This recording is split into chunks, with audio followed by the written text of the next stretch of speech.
मनाली के ऊपरी गुलाबा गांव में 18 साल के आकाश और गठिया से जूझती उसकी माँ कमला देवी यहीं रहते थे। सैलानियों के लिए मनाली का जीवन बड़ा ही रोमांचक था, लेकिन वही जानते थे कि वो कितनी मुश्किल से जिंदगी काट रहे थे। हाय राम, ये उंगलियां मेरी अब किसी काम की न रही। माँ रुक जाओ ना, रात भर यही आवाज, यही दर्द। अरे पापा शहर से पैसे भेज देंगे ना माँ, आप क्यों काम करती रहती हो? अरे बेटा, उन्हें खुद इतनी दिक्कतों का सामना करना पड़ रहा है और फिर ऐसे मौसम में भला पैसे कहाँ से आएंगे? मनी ऑर्डर भी नहीं आ सकता और नेटवर्क नहीं है जो जन सेवा केंद्र से ले लें। काम तो करना ही पड़ेगा ना। आकाश ने ये सुनकर बड़ा ही लाचार महसूस किया। वो रुआंसा होकर बोला, अरे तो फिर क्या है? आप ऐसे ही काम करते रहेंगे क्या? आपकी तबीयत खराब है, खाने भर का ही इंतजाम हो पाता है, दवाई तो आप ले भी नहीं पाती हो। मेरी दवा तो यही है बेटा, तुम्हारा भविष्य। तू पढ़ लिख कर बड़ा आदमी बन जा। अरे नहीं माँ, नहीं, ऐसा मत कहो माँ। उठ बेटा और पढ़। तेरे पिता जब आएंगे तब आएंगे, लेकिन फिलहाल हमें अपना ख्याल रखना है। दिन बीता, रात आई और आकाश सो गया। लेकिन आकाश की रातें बुरे सपनों का शिकार थीं। वो हमेशा एक ही सपने में उलझा रहता। एक विशाल परफेक्ट इग्लू चमकता है, फिर एक अदृश्य शक्ति उसे उखाड़ देती है और वो चीखता हुआ जाग जाता। आकाश, तू रात भर कराहता क्यों रहा? क्या हुआ है बेटा? अरे कुछ नहीं माँ, बस एक बुरा सपना देखा। क्या सपना? सच बताना मुझे। एक इग्लू, बर्फ का घर माँ, वो टूट जाता है और मैं हाय राम, फिर ये सिर्फ एक ख्वाब है बेटा। इसे अपने दिमाग से निकाल दे, कभी याद मत करना, कभी नहीं। पर माँ, पर मुझे ये सपना क्यों आता है माँ? क्या ये कोई चेतावनी है या? चुप, बिल्कुल चुप रह। कुछ भी सोचने की जरूरत नहीं है इस बारे में, बस पढ़ाई पे ध्यान दे।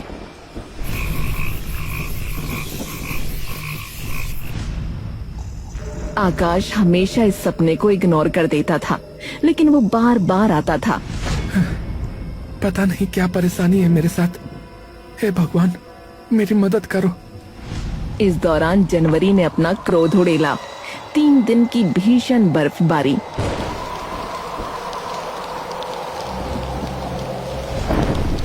उस दिन कमला देवी की अचानक तबीयत ज्यादा बिगड़ गई। वो बिस्तर पर पड़ी थीं, दर्द से तड़प रही थीं। अरे आपको अचानक क्या हो गया माँ? माँ कुछ नहीं, ऐसी बर्फबारी का असर है। जब बर्फबारी होती है तो मेरी तबीयत ज्यादा ही बिगड़ जाती है। तभी उसकी नजर कल के अखबार पर पड़ी जो वो पड़ोस से लाया था। उसमें लिखा था 300 से ज्यादा पर्यटक मनाली में फंसे परिवारों की तस्वीरें भी थीं। और फिर आखिरी पन्ने पर एक विज्ञापन, एक स्वीडिश आइस होटल का, जहाँ इग्लू बने हुए थे। माँ वो फंसे हुए लोग, उनके पास रहने को जगह नहीं और हमारे पास पैसे नहीं। मैं जानता हूँ माँ, मैं जानता हूँ मुझे अब क्या करना है। मैं उन्हें जगह दूंगा माँ, मैं उन्हें बर्फ में गर्मी दूंगा, मैं इग्लू बनाऊंगा माँ। क्या बकवास कर रहा है तू? इग्लू? वो तुझे किसने सिखाया? किसने नाम लिया उसका? किसी ने नहीं माँ, किसी ने नहीं। ये मेरा आइडिया है। मैं किराया लूंगा, तुम्हारी दवा, मेरी पढ़ाई, हाँ, सब हो जाएगा माँ। नहीं, मैं मना कर रही हूँ ना, उस चीज से दूर रह। वो अशुभ है, वो तबाही लाता है। पर आकाश सुन नहीं रहा था। उसकी आंखों में सिर्फ वो चमकता इग्लू था जो अब डर नहीं, उम्मीद बन गया था। उसने अपने पिता विजय के पुराने जंग लगे सामान से एक मुड़ी हुई आरी और एक फावड़ा निकाला। अरे माँ तो डरती रहेगी, लेकिन मैं जानता हूँ कि मुझे क्या करना है। हमारी मुश्किलें दूर करने का अब यही एक रास्ता है। हाँ,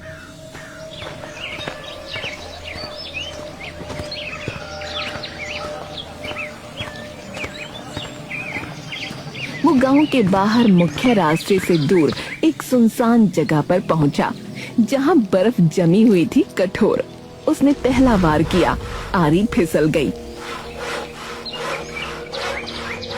10वें प्रयास में उसने एक बर्फ का स्लैब काट निकाला।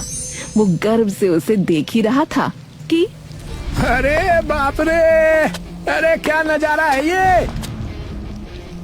मोनू, राजू और बिट्टू तीनों मोटे कोटों में लिपटे आकाश को घेर लेते हैं।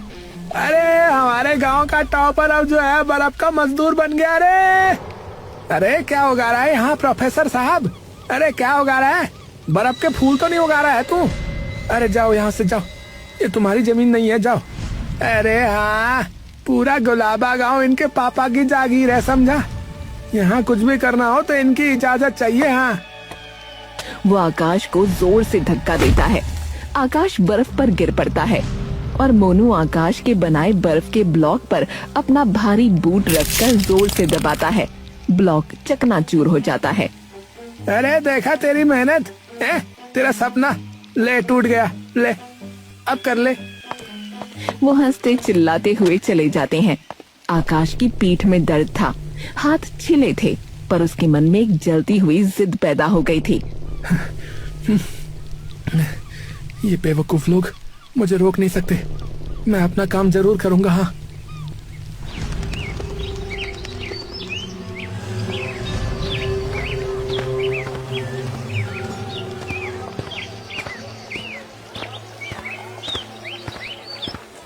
दो दिन तक आकाश ने एक दूसरी सुरक्षित जगह ढूंढी। आखिरकार गांव से 1 किलोमीटर दूर उसे एक जमी हुई छोटी झील मिली। ये पाइन के घने जंगलों से घिरी हुई थी, एकदम छिपी हुई। अगली भोर वो फिर वहां पहुंचा। चारों तरफ बर्फ की चादर बिछी थी।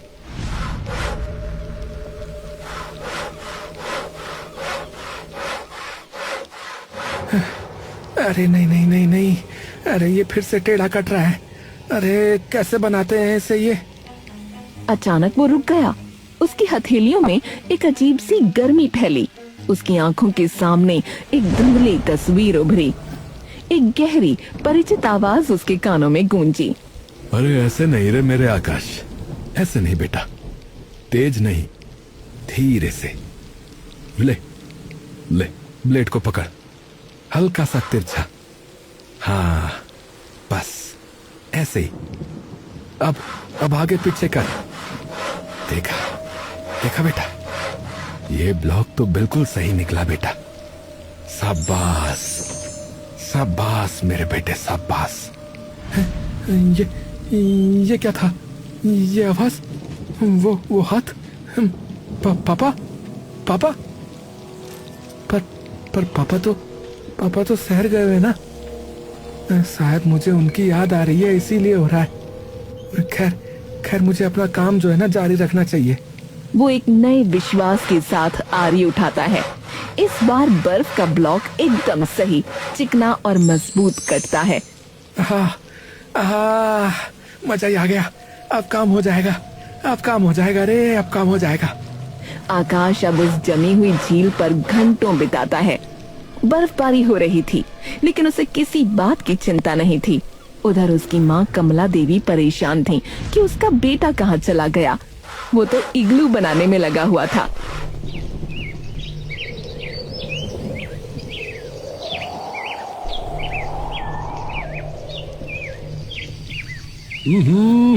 अरे ऐसे नहीं रे बेटा, ऐसे नहीं। अरे किसंदा, आप यहाँ? प्रणाम। हाँ प्रणाम प्रणाम बेटा, प्रणाम। चलो मैं बताता हूँ, ऐसे नहीं करना है, ऐसे बनाना है। देखो, वो बर्फ पर सीधी रेखाएं खींचते हैं, एक हल्का झटका देते हैं और एक सही ब्लॉक काट कर आकाश को देते हैं। ये तकनीक जो है ना, ये तुम्हारे बापू विजय जी इस्तेमाल करते थे बेटा। उनके दुनिया से जाने से पहले हमने खूब। आकाश आगे कुछ नहीं सुन सका। दुनिया से जाने से पहले, इसका क्या मतलब था? वो चिल्लाया। आप गलत कह रहे हैं। मेरे पिताजी तो दिल्ली में हैं। जाने से पहले क्या होता है? अरे बेटा, कुछ भी याद नहीं है क्या? है? अरे 5 साल पहले दिसंबर की काली रात में एक तूफान आया था, याद नहीं है? बकवास मत करिए। आप मुझे डरा रहे हैं ना? डरा रहे ना आप? वो घबरा जाते हैं और जाने लगते हैं। अरे आप जा कहाँ रहे हैं? मुझे सच बताइए कि क्या बात है। अरे ये बताना शायद मेरा काम नहीं है बेटा। मैंने गलती करी जो आज कहा। किशन दा इतना कहकर चले गए, लेकिन वो आकाश के दिमाग में एक खिड़की खोल गए जो कुछ समय से बंद थी।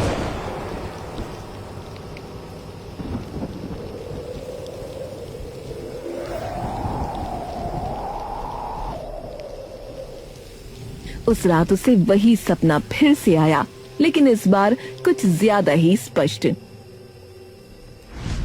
पापा, मैं 13 साल का हो गया हूँ, मुझे भी इग्लू बनाना सिखाओ, मैं भी आपके साथ चलूंगा।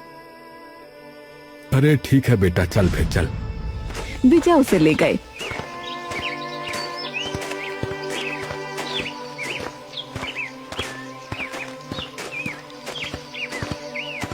और पहला इग्लू बनाना सिखाया, लेकिन तभी तूफान आ गया और सब बिखर गया।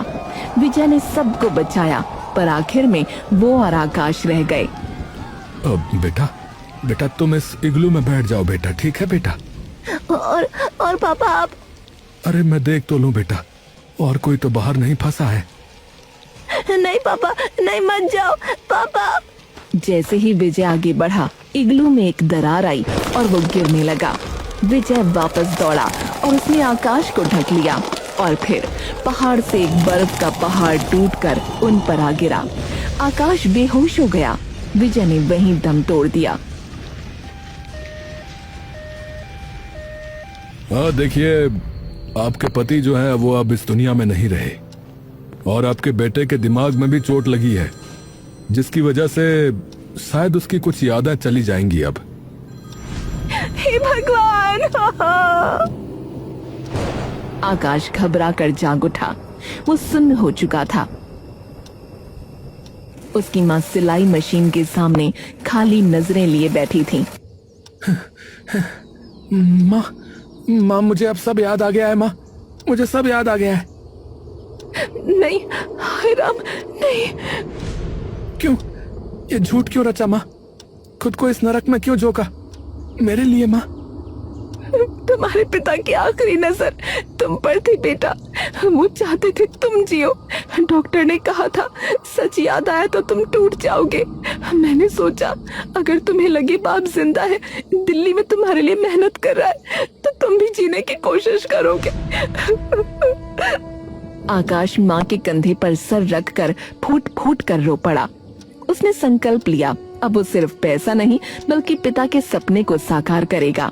सबसे पहले माँ को इस ठंड से बाहर निकालेगा, और बड़ी मुश्किल से एक इग्लू तैयार किया और कमला देवी को सरप्राइज देने उनकी आंखों पर पट्टी बांधकर उन्हें इग्लू तक ले गया। अरे तू मुझे कहाँ ले जा रहा है? बस पहुंच गए माँ। अब आप अपनी आंखों की पट्टी खोल सकती हो माँ। ये कैसा जादू है? ये घर बर्फ का पर अंदर से गर्म। ये हमारा नया घर है माँ।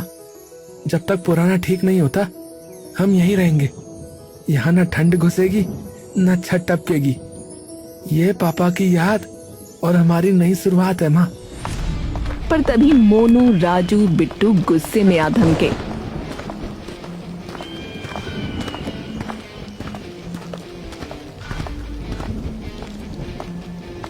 अरे इस गरीब ने तो महल खड़ा कर दिया रे। ए निकल बाहर साले। अरे एक झटके में गिरा देंगे इस बर्फ के ढेर को। एक कदम, बस एक कदम आगे बढ़ाओ। ये डंडा पहले तुम्हारे सिर पे पड़ेगा, फिर तुम्हारी हड्डियों पे। ये सिर्फ बर्फ नहीं है, ये मेरी माँ का आशियाना है, समझे? मेरे पिता का सपना है। छुओगे तो मर जाओगे, बता रहा हूँ। अरे तू तो पागल हो गया। अरे हाँ, पागल हो गया हूँ।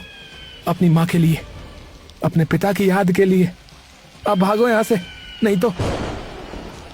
मोनू और उसके साथी डर के मारे भाग खड़े हुए।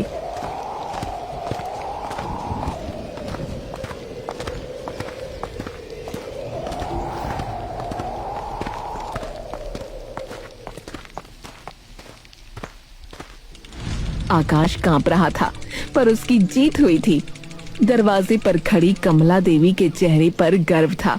उनका बेटा लड़ सकता था, अब वो बड़ा हो गया था। अरे आप ठीक तो हो ना माँ? हाँ, मैं बिल्कुल ठीक हूँ। आज मैंने तुझ में तेरे पिता की झलक देखी है, वो भी ऐसे ही थे, एकदम निडर। सच में? तो ठीक है, अब आप आराम करो माँ। मैं और इग्लू बनाऊंगा ताकि हम उन्हें किराए पे दे के पैसे कमा सकें। आकाश का विश्वास अब हिमालय जैसा ऊंचा और ठोस था।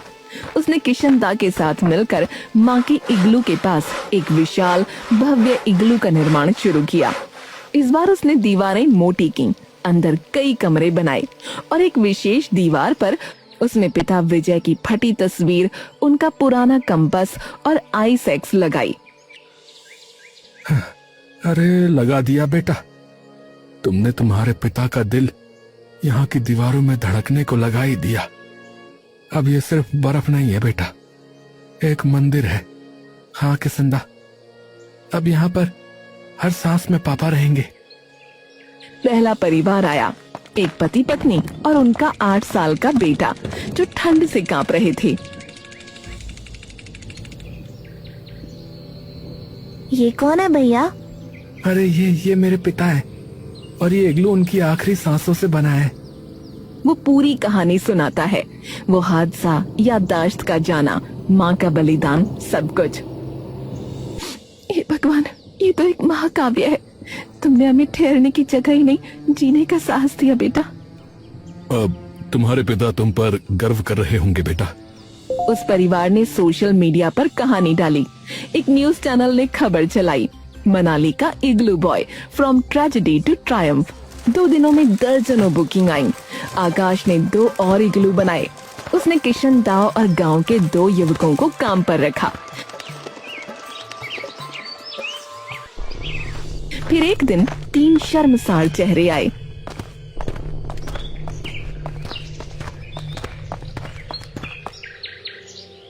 अरे आकाश, अरे हम भाई माफी मांगने आए हैं। तुम्हारी कहानी ने हमारी आंखें खोल दी भाई। हम भी कुछ करना चाहते हैं यार। क्या हम तुम्हारे साथ काम कर सकते हैं भाई? हम भी मेहनत कर लेंगे यार। हाँ भाई, हमें भी मौका दे दो बस, एक ही बार यार। अरे पगलो, पहाड़ सबको साथ लेके चलता है, मेरे पापा कहते थे ऐसा। सुनो, कल से आ जाओ फिर तुम लोग, पर याद रखो ये मेरा नहीं, पूरे गुलाबा गांव का सपना है अब। हाँ, अरे धन्यवाद भाई आकाश, हम कभी नहीं भूलेंगे भाई। आकाश की उदारता ने दुश्मनों को साथी बना दिया।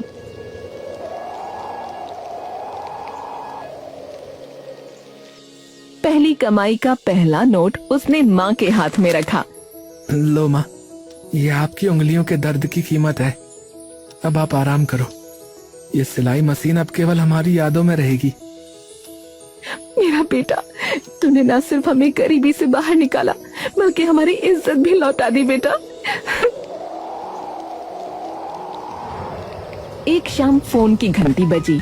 एक अनजान नंबर, आवाज भारी और भर्राई हुई थी।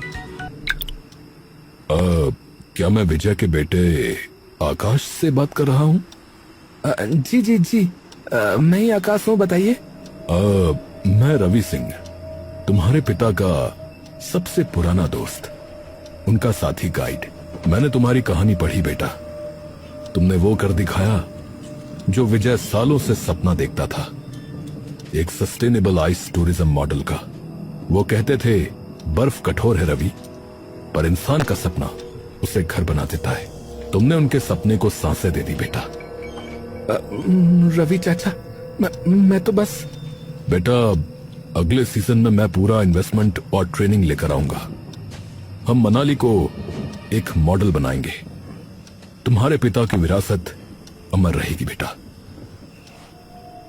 फोन रखकर आकाश लंबे समय तक शांत बैठा रहा। उसे एहसास हुआ ये इत्तेफाक नहीं था, ये उसकी रगों में दौड़ रही पिता की विरासत थी जो उसे इस मुकाम पर लाई थी। थैंक यू पिताजी। मार्च का आखिरी सप्ताह आया। सूरज तेज, बर्फ पिघलने लगी। विजय इग्लू होम्स का सीजन समाप्ति पर था। आखिरी मेहमानों के जाने के बाद आकाश और स्वस्थ हो चुकी कमला देवी पहले इग्लू के सामने खड़े थे। इग्लू पिघल रहा था, गुंबद झुक रहा था। देखो बेटा, सब खत्म हो रहा है। जैसे आया वैसे ही चला जाएगा। अरे नहीं माँ, ये इग्लू बर्फ का था, ये जरूर पिघल जाएगा।